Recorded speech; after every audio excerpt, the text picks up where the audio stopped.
Assalamualaikum warahmatullahi wabarakatuh. Innal hamdalillahi nahmaduhu wa nasta'inuhu wa nastaghfiruh wa na'udzu billahi min shururi anfusina wa min sayyiati a'malina. May yahdihillahu fala mudilla lahu wa may yudlil fala hadiya lahu.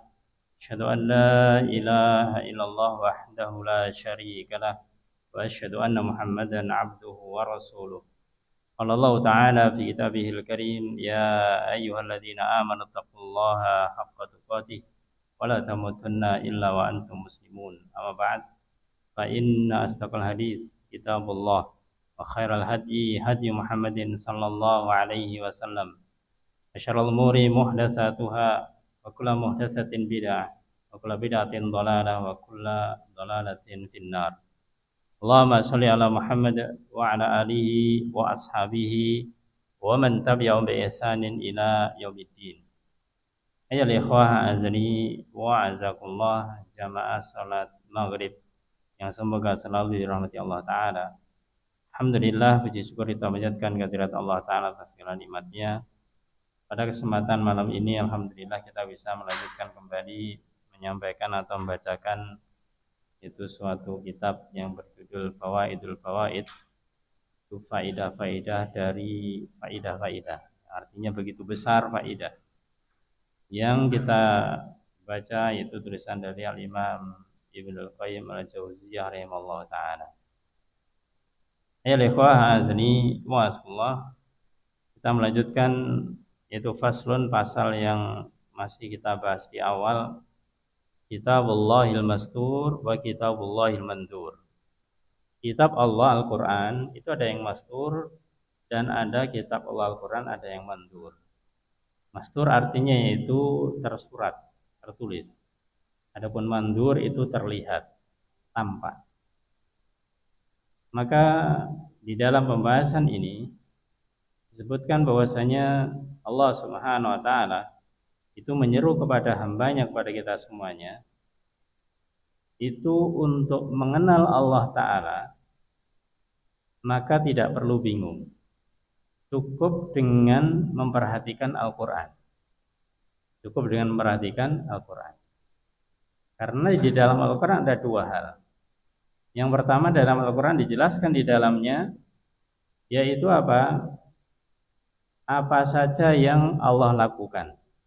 Terangkan di dalam Al-Quran itu adalah hal-hal yang itu dilakukan oleh Allah Subhanahu wa Ta'ala. Dalam pembahasan tauhid itu namanya tauhid rububiyah. Karena makna tauhid rububiyah adalah ifradullahi ta'ala bi af'alihi, yaitu menunggalkan Allah Subhanahu wa Ta'ala dengan apa yang Allah lakukan, Allah kerjakan. Artinya apa saja yang ada di alam semesta ini semuanya adalah hasil ciptaannya dari Allah Subhanahu wa Ta'ala.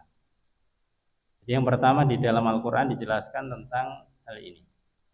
Ada juga ayat-ayat yang kedua itu perlu ditadabbur, perlu direnungi, perlu dikaji. Sehingga kita misalkan mendengar Al-Quran dibacakan, kemudian kita tahu artinya, ini memiliki dua kemungkinan. Kemungkinan yang pertama yang diterangkan dalam Al-Quran itu bisa kita lihat. Ketika di dalam ayat misalkan yang sudah kita bacakan, Allah berfirman, inna fi khalqis samawati wal ard, sesungguhnya di dalam penciptaan langit dan bumi. Kita tahu ada langit, kita tahu ada bumi. Ini ayatnya dalam Al-Quran, tapi kita bisa melihat. Kita bisa melihat. Maka dikatakan dengan ayat al-masyhudah, ayat yang tampak, ayat yang bisa kita melihatnya. Waqtilafil laili wan nahar, pergantian malam dan siang. Sekarang di waktu malam, tadi di waktu sore, siang, pagi, silih berganti. Kita bisa melihatnya. Maka ini adalah merupakan ayat-ayat yang masyhudah, yang tampak, tapi diterangkan di dalam Al-Quran. Kemudian yang kedua adalah yang perlu kita kaji, yaitu yang tidak langsung bisa kita lihat. Artinya ayat-ayat ini justru mengajak kita untuk merenungkan, untuk memikirkan, untuk memahami. Dalam banyak dikatakan afala yatadabbaruna al-Qur'an. Tidakkah mereka mengkaji, memperhatikan Al-Qur'an? Misalkan kita membaca ayat yang hubungannya sesuatu yang gaib tentang keimanan misalkan. Maka kita tidak bisa melihat dengan yaitu dohir, dengan real, tapi adalah berupa keimanan kita. Bagaimana kita berbicara tentang masalah keimanan berupa keyakinan. Juga di dalam banyak ayat lain yang senada dengan ini supaya kita itu merenungkan, mengkaji, menghayati apa yang ada di dalam ayat-ayat Al-Quran. Contoh misalkan ketika kita mendengarkan ayat yang sebentar lagi kita masuk di dalamnya bulan Ramadan. Ya ayyuhalladzina amanu kutiba alaikumusiyam. Wahai orang yang beriman, diwajibkan bagi kalian untuk berpuasa. Ya. Maka kalau kita ditanya puasa itu bagaimana sih? Puasa itu bagaimanakah? Wujudnya itu bagaimana puasa? Maka penjelasannya bukan lagi wujudnya ini puasa, tapi orang, manusia, hamba yang melakukan amalan puasa. Maka inilah ayat yang ada di dalam Al-Quran. Jadi ada yang masyhudah, itu yang tampak, ada yang masmu'ah, ma'kulah. Ada yang terdengar dan itu bisa diakal atau bisa dipikir. Kemudian Imam Ibnu Jauziyah di sini menggabungkan bagaimanakah kita memahami dua macam cara ini. Dua macam cara ini bahwasanya dalam Al-Qur'an itu ada ayat-ayat yang bisa kita lihat yang tampak dan ada ayat yang bisa kita pahami meskipun tidak tampak. Yang pertama yang beliau bahas adalah fa'ammal maf'ulat, yaitu adapun hal-hal yang maf'ulat yang menjadi hasil ciptaannya Allah. Yang menjadi hasil ciptaannya Allah yaitu makhluk. Maka sebelumnya beliau menjelaskan di sini kita diajak berpikir oleh beliau. Bahasa kita logika. Ya, ini beliau menyampaikan secara logika. Apa? Fa innaha dalatun 'alal af'al. Kalau ada benda yang dihasilkan, ya, kalau ada benda yang dihasilkan, maka ini menunjukkan adanya perbuatan. Ada yang mengerjakan. Ada yang mengerjakan. Cuma kul sudah ini masuk akal. Kita sedang memegang kitab, ya. Kita sedang ada di sini yaitu meja kecil, ada meja, ada macam-macam barang. Ini mesti ada yang membuat. Pasti ada yang membuat. Masuk akal. Jadi tidak bisa dipungkiri. Kemudian wal af'alu dalatun 'ala sifat. Bahwasanya perbuatan itu ini menunjukkan kepada sifat. Pada sifatnya. Orang kalau misalkan dia itu mampu membuat meja misalkan, berarti dia memiliki sifat apa? Memiliki sifat yaitu memiliki kemampuan, katakanlah teori, mungkin dia orangnya cerdas, orangnya jenius dan yang lainnya, sehingga dia bisa membuat bermacam-macam macam kursi misalkan. Ini memiliki sifat, ya, orangnya cerdas, orangnya itu imajinasi, imajinator, memiliki imajinasi begitu, ya, macam-macam. Maka perbuatan itu menunjukkan sifat. Jadi ketika ada perbuatan, maka yang melakukan perbuatan memiliki sifat. Fa innal maf'ula, maka sesungguhnya sesuatu yang dihasilkan itu yadullu ala fa'ili fi'lihi. Ini menunjukkan atas pelaku perbuatan. Jadi ada pelakunya. Jadi kalau ada hal yang sesuatu dihasilkan, ini pasti ada yang membuat. Yang membuat punya sifat. Dan ini pasti ada yang melakukannya. Pasti ada yang melakukannya. Maka kalau demikian, wa dzalika yastalzimu wujudahu wa qudratahu wa masyiatahu wa ilmahu. Maka ini mengharuskan ketika ada sesuatu yang tampak, sesuatu yang itu ada hasilnya, ini mengharuskan adanya yang membuat. Ya, wujudnya itu ada. Siapa yang membuat? Kemudian wa qudratahu, memiliki kemampuan sehingga bisa menciptakan itu. Memasyi atau punya keinginan untuk menciptakan itu. Wa ilmu dan punya ilmu. Ada 4 hal. Ada 4 hal. Ini untuk membuktikan Allah SWT para jamaah. Jadi kalau untuk membuktikan adanya Allah Subhanahu wa taala, maka cara berpikirnya beliau arahkan demikian. Lihatlah alam semesta ini. Lihatlah semesta ini. Kalau tadi contoh kecilnya, seperti kita tadi contohkan misalkan suatu barang. Suatu barang ini ada, maka adanya barang pasti ada yang membuat. Ada yang membuat. Nah, berarti orangnya ada. Dia mampu untuk bisa membuat barang itu. Kalau tidak mampu tidak jadi. Dan dia menginginkan membuat barang itu. Mampu tidak menginginkan tidak akan membuat. Ya. Dan kita membuat dia kok bisa bagus, sekarang punya ilmunya. Ya, ilmunya. Inilah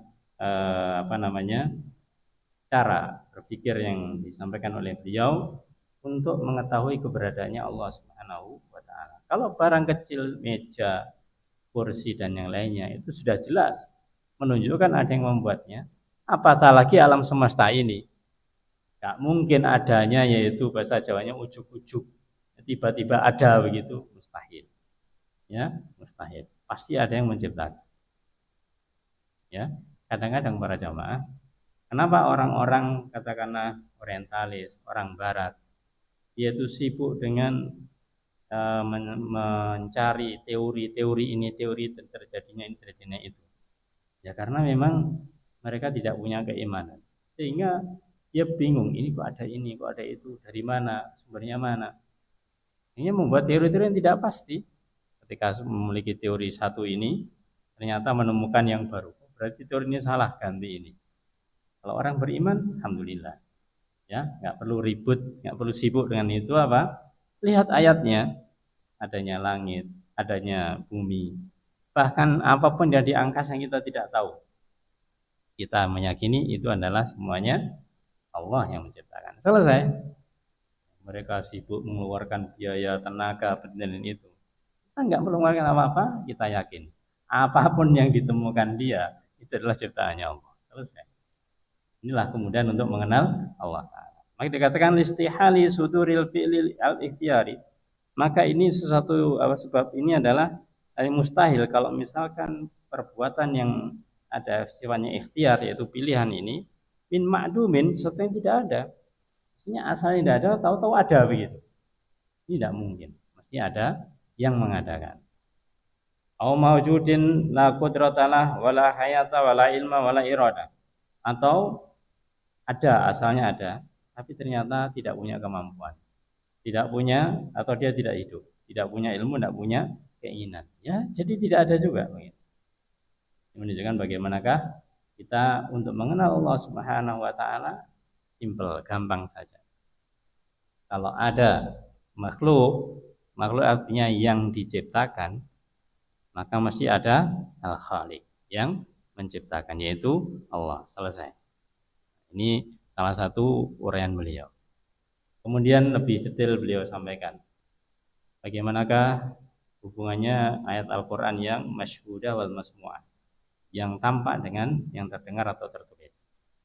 Tsumma ma fil maf'ulat, kemudian sesuatu yang diciptakan Allah Ta'ala. Minat tahsisatil mutanawwi'ah, itu termasuk tahsisat, hal-hal yang khusus. Hal-hal yang khusus, kalau bahasa kita mungkin unik gitu ya. Al-mutanawwi yang bermacam-macam. Tapi kita tidak masuk akal kita ketika ternyata ada benda, ada hewan, ada sesuatu yang seperti ini. Ada nggak masuk akal? Apalagi misalkan kita mendengar ditemukan di perairan ini, di pedalaman ini spesies baru. Nah, jenis spesies baru ditemukan. Maka ini apa? Macam-macam kan, modelnya unik, modelnya macam-macam ikan, macam-macam ini dan seterusnya.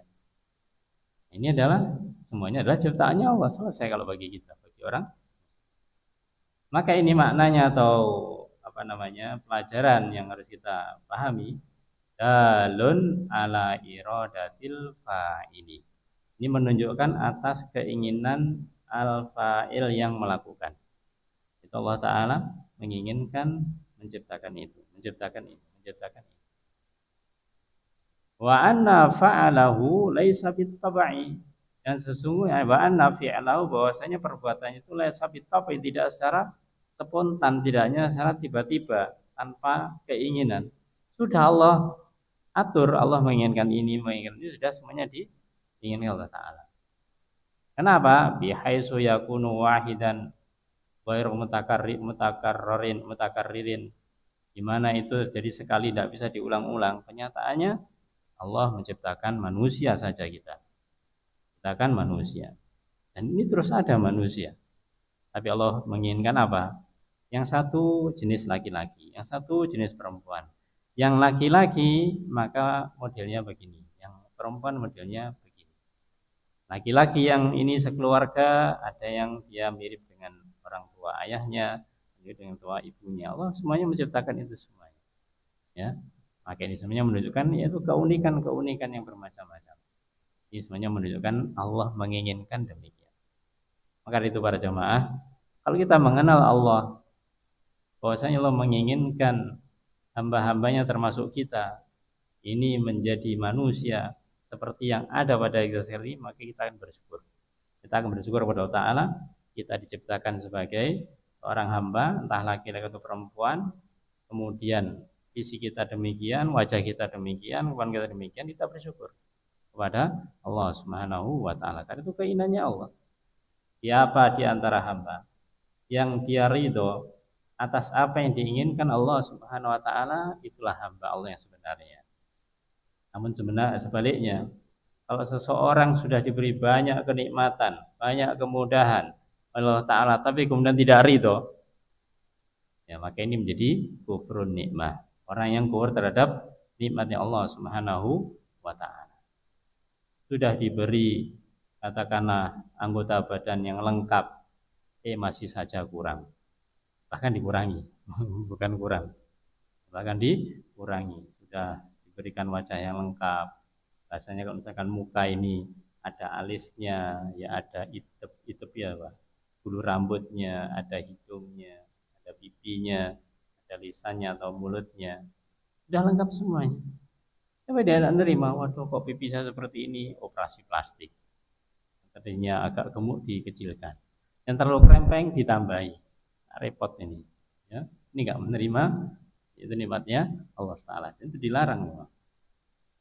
Kemudian juga ya mohon maaf, banyak yang kadang-kadang karena nggak bisa apa-apa, artinya kondisi ini ketika apa, ketika ada walimah pernikahan, maka orang tua ini harus menjadi apa namanya yang mendampingi manten atau bahkan mantennya sendiri, ya, sehingga ketika dipacai, didandani oleh perias, harus dia apa, dikerok itu dihalalkan.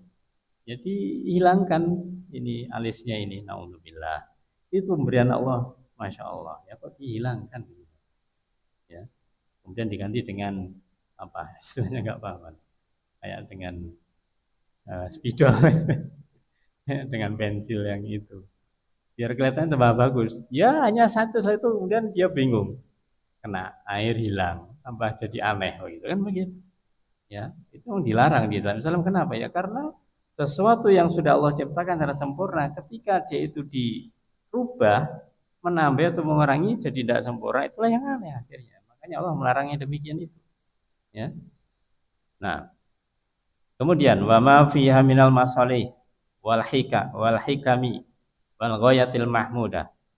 Dan di antara yang Allah ciptakan adalah masalih, kemaslahatan, wal hikam, jamak min hikmah, yaitu hikmah-hikmah, wal ghayatil mahmudah, dan tujuan-tujuan yang mahmudah, yang terpuji. Kita diberitahu ini adalah yang maslahat, ini yang bagus, ya. Ini Allah ciptakan hikmahnya karena ini, Ya, kemudian ini semuanya adalah tujuan-tujuan yang bagus. Maka ini manfaatnya adalah dalun ala hikmatihi ta'ala. Ini adalah menunjukkan atas hikmahnya Allah menciptakan kita semuanya. Jadi kembali kepada yang tadi para jamaah, kita diciptakan Allah Ta'ala menjadi laki-laki kah, jadi seorang perempuan kah, ya, tubuh kita itu apakah katakanlah kurus ataupun gemuk dan yang lainnya, dinikmati disyukuri, ya. Insya Allah para jamaah, ketika seseorang itu menerima apa yang Allah berikan, maka insya Allah dia akan sehat. Yang membuat orang tidak sehat itu karena dia apa? Karena dia itu kadang-kadang titiknya satu, berlebihan. Yang kurus pengen gemuk, pengen sehat, berlebihan mengkonsumsi makanan, suplemen-suplemen yang sebenarnya itu badannya nggak mampu. Akhirnya buahnya tambah bagus, tambah rusak semua, sakit semua. Sebaliknya yang gemuk ingin menurunkan berat badan, berlebihan, ya. Akhirnya apa? Akhirnya malah justru juga sakit. Kita yang wajar-wajar saja, yang wajar-wajar saja. Kan sudah gampang kalau bahasanya orang pengen katakanlah menurunkan berat badan bagi yang gemuk misalkan, ya banyaklah berpuasa saja. Banyak berpuasa diniati bukan karena diet, tapi karena puasa sunnah. Nanti makannya secukupnya saja, nggak usah banyak-banyak. Soalnya itu berhasil, soalnya itu akan sukses, ya. Kemudian yang kurus pengen gemuk, ya cari makanan-makanan yang bergizi, makanan yang itu membuat pertumbuhan dan yang lainnya, ya. Tapi jangan berlebih-lebihan, jangan berlebih-lebihan. Kemudian juga wa ma fiha, dan diantara yang Allah ciptakan minan naf'i wal ihsani wal khairi. Kalau tadi yang di atas adalah berupa sesuatu yang tampak. Sekarang ini tadi maslahat, hikmah, tujuan yang baik itu kan sepertinya abstrak gitu. Wan nafi juga berupa manfaat, wal ihsan kebaikan, wal khair juga sama kebaikan. Jadi kita merasakan yang namanya manfaat para jamaah. Kita merasakan namanya kebaikan. Orang yang dia itu memberikan sesuatu kepada kita, kita mendapatkan manfaatnya. Sebaliknya kita bisa memberikan sesuatu kepada orang lain, dia mendapatkan manfaat. Kita menolong orang lain, berarti kita dikatakan orang yang baik. Kita ditolong orang lain, kita mengatakan Masya Allah dia orang yang baik. Itulah kehidupan kita. Maka ini dalun ala rahmatihi. Ini menunjukkan atas kasih sayangnya Allah Subhanahu wa ta'ala. Jadi semuanya menunjukkan tentang Allah Ta'ala. Kalau tadi maslahat, hikmah menunjukkan hikmahnya, kebijaksanaannya Allah. Kalau sekarang yaitu menunjukkan apa? Rahmah, kasih sayangnya Allah. Sebaliknya, mafia dan ada di alam semesta yang Allah ciptakan ini minal batsyi wal intiqami wal uqubah. Itu berupa apa? Ya berupa siksa, berupa kegundahan, berupa kesengsaraan. Ini apa? Dalun ala ghadabihi. Ini menunjukkan atas kemarahannya Allah. Ya Allah ketika menyiksa menunjukkan Allah marah. Kenapa Allah marah? Ya karena orang ini tidak mau mengikuti aturannya Allah. Tidak mengikuti aturannya Allah sehingga diancam dengan siksaan. Siksaan yang pasti tentunya nanti di akhirat, di neraka. Adapun di dunia, maka kadang-kadang dan banyak Allah itu berikan tunda, Allah tunda. Orang yang berbuat maksiat, orang yang berbuat dosa, bahkan dosa besar tidak langsung disiksa oleh Allah SWT. Bahkan Allah memberikan apa? Memberikan sesuatu yang membuat dia lalai, namanya istidraj. Ya, diulur-ulur, dilulu. Berbuat banyak maksiat, bukannya malah dia susah, tapi malah dia itu hartanya semakin banyak. Bagaimana tidak banyak? Wong korupsi nggak konangan. Ketika nggak konangan itu hartanya kan tambah banyak. Maksiat itu artinya tambah banyak. Tapi pada saatnya ketika Allah kemudian menginginkan dia nanti akan kena akibatnya, kena yaitu hukumannya Allah, akan ketahuan dan kemudian masuk penjara. Itu penjara baru merasakan. Wa mafia dan diantaranya juga minal ikram, wat takrim, wal inayah. berupa kemuliaan, pemuliaan dan pendekatan atau kedekatan, wal inayah dan pertolongan, dalun ala mahabbati. Ini menunjukkan cintanya Allah Subhanahu wa taala. Jadi, ketika kita itu memuliakan orang lain, itu tandanya kita itu suka pada orang lain. Tidak mungkin kita memuliakan orang lain kemudian tidak suka. Kalau di dunia bisa jadi itu kamuflase, iya. Ya. Bahasanya begini. Kita misalkan sebagai seorang bawahan, kemudian ada atasan ya bertamu ke kita. Waduh, gimana lagi ya? Karena atasan datang kita muliakan. Kita muliakan. Maka kemuliaan yang dimaksud di sini bukanlah kemuliaan yang terpaksa. Tapi kemuliaan yang itu dilandasi dengan keikhlasan. Kalau dengan terpaksa ada ikhlas ya berarti bukan kemuliaan. Itu berarti terpaksa namanya. Ya. Atau mungkin yaitu kedekatan, kita dekat dengan orang lain itu karena cinta, karena suka. Saling membantu juga karena cinta. Maka inilah yang Allah tumbuhkan pada diri kita, rasa cinta. Dengan rasa cinta ini kita suka membantu orang lain. Kita bisa dekat dengan orang lain karena sama. Artinya sevisi, misalkan bisa diajak kerjasama, diajak bareng-bareng. Kemudian misalkan mereka memiliki kemuliaan atau memiliki ilmu, kita muliakan. Ya. Ini semuanya adalah berdasarkan cinta. Cinta yang kita miliki sumbernya dari Allah Subhanahu wa taala. Tanpa dari Allah taala kita tidak akan bisa pernah merasakan cinta yang sesungguhnya. Makanya kalau orang bilang masalah cinta dan tidak dilasi dengan ma'rifatullah, tidak dilasi dengan mengenal Allah taala, itu akhirnya jadi cinta buta. Nah, cinta yang salah. Gimana gambaran cinta yang buta? Kadung cinta kepada lawan jenis, kemudian ditolak, sudah pikirannya sumpek. Kalau tidak dia bunuh diri, ya, yang dicintai dibunuh. Nah, ini berarti cinta enggak sebenarnya, itu namanya cinta buta. Cinta yang salah. Pemafiyah dan diantaranya juga yang termasuk yang Allah hasilkan minal ihanah wal ib'ad wal khadlan. Di sebaliknya itu ihanah berupa kehinaan, berupa ib'ad yaitu jauh, dijauhkan, wal khadlan dan ditelantarkan. Ya. Ini dalun ala bughdihi wa maqtihi. Ini menunjukkan atas kebenciannya Allah, ya, dan kemurkaannya Allah. Ketika Allah benci, ya, maka Allah akan jauh.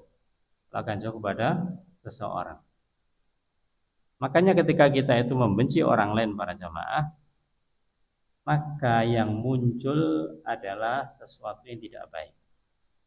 Kalau memang kita benci, bencinya bukan karena Allah. Yang bencinya memang karena perasaan kita, nafsu kita membenci sesuatu atau membenci seseorang. Maka itu nanti akan apa? Perbuatan yang kita lakukan juga perbuatan yang benar.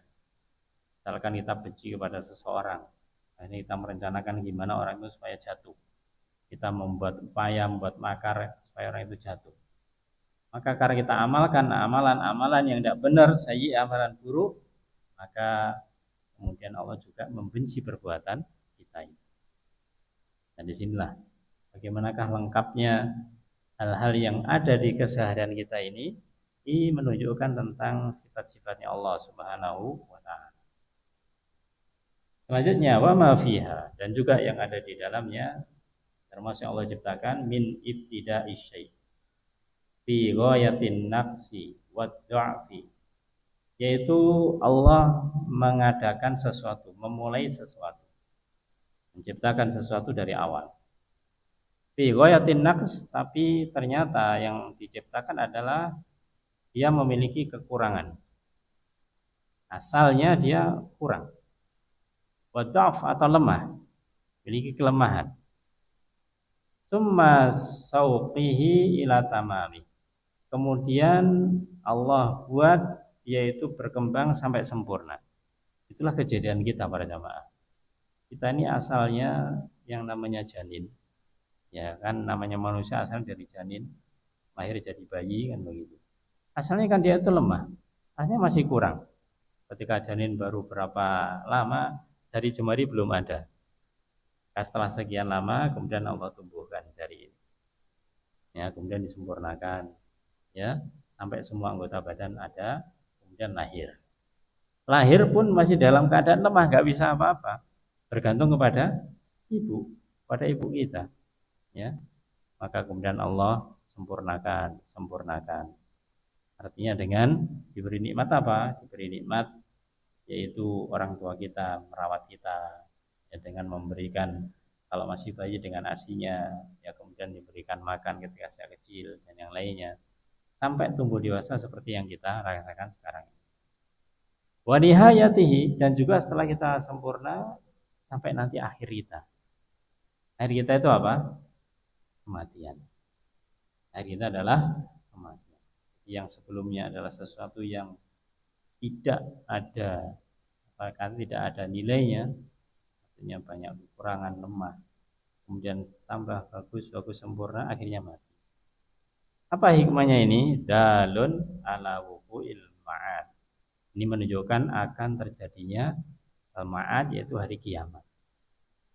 Pasti adanya hari kiamat. Allah tunjukkan dengan manusia, proses kejadian manusia dari yang janin, kemudian bayi, kemudian anak kecil, ya, kemudian remaja, kemudian dewasa, kemudian tua, kemudian mati. Maka alam semesta juga demikian. Dulu Allah ciptakan di awal, maka semakin bertambah waktu dan zaman ini, nanti akan terjadi hari kiamat. Akan berakhir yang namanya alam ini, karena terjadi namanya kiamat. Itulah hikmah kita melihat penciptaan ini yang awal sampai akhir, maka alam pun juga demikian. Makanya kadang ada orang-orang mengatakan dunia ini usianya sudah tua. Ini usianya sudah tua. Wallahu alam maksudnya apa? Ya, kalau maksud kita, maksudnya kalau dipandang dari sudut Islam, namanya orang tua ya mau mati. Maka alam itu juga mau kiamat juga. Mau kiamat. Dan kita harus yakin akan hal itu. Wa ma fiha, dan juga diantaranya min ahwalin nabat wal hayawan wa tasrifil miyah. Sekarang kondisi bukan lagi kondisi sifat, tapi yaitu ahwalin nabat, berbagai macam tumbuhan-tumbuhan, adanya tumbuhan, wal hayawan, dan hewan-hewan, batasrifil miyah, batarfil miyah, yaitu pengaturan air hujan maksudnya. Maka tidak kita pungkiri dan kita tahu persis bagaimanakah tumbuh-tumbuhan itu tadinya tidak ada, jadi ada, tadinya kecil jadi besar, ya. Bahkan kadang-kadang kita itu melihat satu yang aneh. Jangan di tempat yang jauh, di rumah kita. Coba kalau kita lihat di waktu musim kering, ya belum ada hujan. Yang namanya tanah di depan kita, misalkan tadinya kita tanami rumput, itu kering sekering-keringnya, ya, kering sekering-keringnya. Tidak tampak di situ kehidupan sama sekali. Kemudian dengan takdir Allah Ta'ala di waktu hujan kena air, tahu-tahu kemudian juga muncul lagi. Maka inilah kondisi tanaman. Begitu juga tentang hewan. Maka hewan juga demikian, banyak macamnya dan yang lainnya. Maka ini semuanya adalah dalilun ala imkanil ma'ad. Ini adalah dalil tentang imkanil ma'ad, tetapnya atau pastinya hari kiamat. Pastinya hari kiamat. Kenapa? Dihubungkan dengan apa? Dihubungkan dengan tadi bahwasanya tumbuhan, kemudian hewan. Maka itu semuanya seperti manusia tadi, awalnya ada, tidak ada, kemudian ada, akhirnya juga mati. Ini juga mati, semuanya akan mati. Ayo lehwah azani wa azakumullah. Berikutnya, wa ma fiha, dan juga diantara yang Allah ciptakan min duhuri asarir rahmah wan ni'mah ala khalqi. Ini harus kita sering perhatikan. Yaitu min duhuri asarir rahmah, yaitu ditampakkannya asar, itu pengaruh-pengaruh atau bekas-bekas rahmah, nikmah dan nikmat ala khalqi kepada hambanya, Maka ini menunjukkan apa? Dalilun ala sihhatin nubuwat. Ini menunjukkan atas benarnya kenabian. Apa hubungannya dengan nabian dengan rahmat ini? Para jamaah, kita bisa saat ini, sekarang ini bisa digerakkan hati kita oleh Ta'ala untuk belajar, untuk mencari ilmu. Ini semuanya adalah lantaran karena Allah mengutus nabinya, khususnya Nabi kita Muhammad sallallahu alaihi wasallam, ya, yang diberikan yaitu ajaran atau agama Islam kemudian disebarkan. Maka kalau kita melihat jarak dengan beliau sangat jauh, artinya sudah wafat jauh sekali.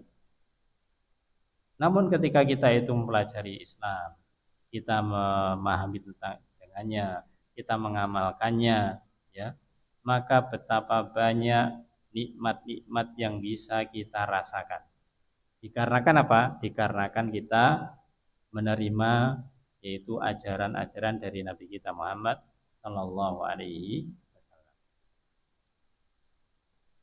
Maka ini hubungannya adalah hubungan bagaimanakah agama Islam adalah nikmat yang besar. Jadi nikmat yang besar bukanlah harta yang banyak, bukanlah harta benda yang banyak, tapi adalah din, adalah agama. Ini adalah nikmat yang besar.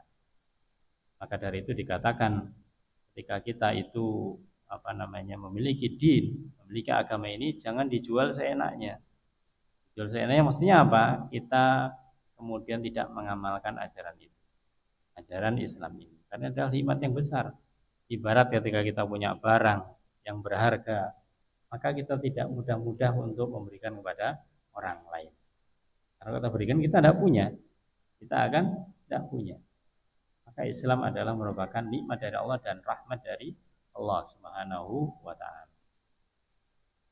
Wa ma fiha, dan juga yang lainnya, minal kamalati, yang termasuk kesempurnaannya, allati lau udimat ha kanat naqisatan. Kalau sekiranya itu tidak ada, maka yang menjadi naqisah, menjadi kurang. Ini menunjukkan apa? Dalilun ala anna mu'ti tilkal kamalat ahaqqu biha. Menunjukkan bahwasanya yang memberikan kesempurnaan itu yaitu Allah, itu yang paling berhak. Yang paling berhak untuk dikatakan sempurna. Yang maha sempurna adalah Allah Subhanahu wa ta'ala. Adapun selain Allah ta'ala itu adalah tidak sempurna. Yang sempurna adalah Allah Subhanahu wa ta'ala. Oleh karena kita sebagai manusia, makanya Rasul bersabda apa? Kullu bani Adam khata' wa khairul khata'in at-tawwabun. Semua anak Adam adalah khata', berbuat salah dan berulang-ulang. Rasul sallallahu alaihi wasallam bani Adam apa bukan? Bani Adam. Beliau mengatakan itu bukan kepada orang lain selain beliau, tapi termasuk beliau juga. Namun bedanya apa? Bedanya Rasul ketika melakukan kesalahan, Allah langsung tegur, Allah langsung ingatkan. Itu bedanya dengan kita. Kalau kita melakukan kesalahan, Allah dibiarkan. Ya, kita ngerti atau tidak melakukan kesalahan. Artinya kita tidak jaga, makanya dikatakan Rasul adalah maksum. Rasulullah SAW memiliki sifat apa? Maksum, yang terjaga. Terjaga dari apa? Terjaga dari melakukan kesalahan yang itu kemudian mengakibatkan dosa. Bukan berarti beliau tidak pernah berbuat salah. Salahnya beliau maka tidaklah mengakibatkan dosa, tapi malah menimbulkan hikmah. Contoh misalkan di dalam masalah ibadah, ketika beliau pernah satu saat sholat duhur atau sholat asar hanya 2 rakaat, setelah itu salam. Para sahabat, bahasanya kita kasak kusuk, loh kok cuma 2 rakaat ya? Aku sih roti sholat, apakah sholat sekarang dikosor? Ya, ada apa ini kok dikosor? Maka setelah selesai, Rasul tahu para sahabat ini kok kasak kusuk. Kemudian ditanya, kenapa? Ada apa? Dan sahabat bertanya, "Ya Rasulullah SAW, apakah tadi sholat engkau kamu kosor, kamu singkat?" Enggak, biasa begitu. Kenapa? Tadi engkau sholat 2 rakaat. Benar? Iya. Kalau begitu sampaikan ke yang lain, kita tambahi. Kita lengkapi dengan 2 rakaat lagi, salam, kemudian kita sujud sahwi. Jadi ini adalah kesalahannya menimbulkan faidah. Menimbulkan faidah. Itu menimbulkan namanya syariat yang memang kita mengalaminya. Kita juga kadang-kadang lupa, kadang-kadang salah. Inilah kesalahan Rasulullah SAW. Kalau masalah dunia, ketika Rasulullah SAW memberikan resep pada petani kurma, ya kan? Kenapa susah-susah harus dikawinkan yang ini dengan yang itu? Biarkan saja nanti kan tumbuh. Ternyata setelah petaninya itu membiarkan, tumbuhnya tidak bagus, tumbuhnya tidak baik. Ngadu Rasulullah SAW, ini ketika kurma ini tidak kita kawinkan, ternyata buruk hasilnya. Maka Rasul mengatakan antum a'lamu bi umuri dunia. Karena lebih tahu urusan dunia kalian. Ya. Rasulullah SAW hanya memberikan ide saja saat itu. Bukan berupa syariat, bukan berupa aturan agama. Itu adalah aturan dunia, kalian yang lebih tahu. Karena itu hubungannya dengan dunia, bukan dengan agama, dengan syariat. Maka dari itu kalau urusan agama harus kembali kepada Allah dan Rasulnya. Tapi kalau urusan dunia maka dipersilahkan selama tidak dikaitkan dengan agama. Contoh katakanlah cara bercocok tanam seperti tadi itu. Ya, silahkan. Mau ada yang nanamnya dengan cara ini, dengan cara itu, ya tidak ada pahala dan tidak ada dosa di situ. Hukumnya mubah-mubah saja. Mau melakukan dengan cara ini silahkan, tidak silahkan. Ya yang penting hasilnya kan tahu sendiri kalau begini hasilnya gimana, ini hasilnya bagaimana nanti akan mengetahui. Ayo lewah zaniyatullah. Maka di bagian akhir ini dikatakan sebelum pembahasan di bagian akhir juga, pemaf'ulatuhu, maka apa yang Allah hasilkan, Allah ciptakan min adali syai'in ala sifat. Ini merupakan suatu yang paling menunjukkan dari sifatnya. Tadi ada sifat rahmah, ada sifat mahabbah, bahkan sebaliknya ada sifat ghadab, murka, ya Allah marah, ada sifat bughd, Allah benci. Menunjukkan sifatnya. Wasid kima birat bihi rusulu anhu, dan juga menunjukkan benarnya diutusnya atau adanya utusan Allah Ta'ala, yaitu para rasulnya. Di antaranya Rasul Sallallahu Alaihi Wasallam. Karena yang kita tahu tentang din khususnya adalah dari Rasul. Ya. Maka ini semuanya menunjukkan para jamaah bagaimanakah untuk mengenali Allah Subhanahu Wa Ta'ala itu sesuatu yang gampang, sesuatu yang mudah. Jangan dipersulit. Dan jangan mempersulit diri. Artinya apa? Artinya jangan terlalu memikirkan yang tidak perlu dipikirkan. Ketika kita ingin tahu Allah, ya sudah lihat aja. Oh, di situ ada tumbuhan, ada tanaman, pasti ada yang menciptakan. Kita sadar kadang-kadang di tempat kita kaget. Ini kayaknya nggak pernah nanam kok tahu-tahu ada tanaman di sini. Ya, padahal nggak mungkin orang lain menanam di situ. Ya sudah, yakinlah itu Allah yang menginginkan. Allah yang menginginkan, selesai. Ya. Maka jangan terlalu berdalam-dalam. Allah itu gimana ya, gak mampu, akal kita gak mampu. Makanya untuk mengenal Allah bukan dengan memikirkan Allah itu, tapi memikirkan ciptaannya. Kita akan bisa meyakini adanya Allah Subhanahu wa Ta'ala. Itulah para jemaah, ini diarahkan oleh beliau, itu terkait dengan keberadaan Allah Subhanahu wa Ta'ala, atau dalam bahasanya masih tingkatan tauhid rububiyah. Wallahu a'lam bishawab. Ada beberapa yang di bawahnya, insyaallah nanti akan kita sambung pada kesempatan yang lainnya. Nah, sebelum kita akhiri para jamaah, mungkin sedikit mengingatkan kita bersama bahwasanya yang di dalam kitab ini yang ditulis oleh beliau ini memang tulisan-tulisan yang betul-betul beliau itu mengajak berpikir. mengajak berpikir supaya kita itu memahami, kita itu merenungi, ya.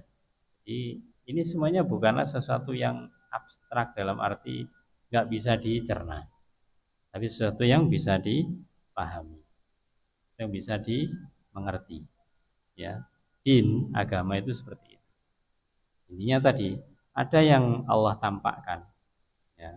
Di dalam Al-Quran menjelaskan tentang yang tampak, tapi ada yang perlu ditadabbur, perlu dipahami, perlu dicerna. Semacam ini kita adalah dalam rangka untuk mencerna. Untuk mencerna apa? Mencerna dinul Islam, agamanya Allah ini, ya, dengan apa? Membaca ayat-ayat, baca hadis. Ya, kebetulan di sini beliau sampaikan secara pandangan tulisan yang masya Allah, ya, secara mendetail.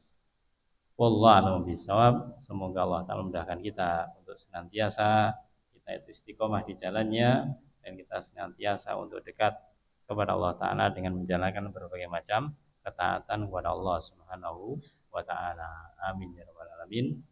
Mungkin kita cukupkan sampai di sini, insyaallah kita lanjutkan di pertemuan berikutnya. Kita cukupkan dengan doa kafaratul majelis. Subhanakallahumma wa bihamdika asyhadu an la ilaha illa anta astaghfiruka wa atubu ilaik. Assalamualaikum warahmatullahi wabarakatuh.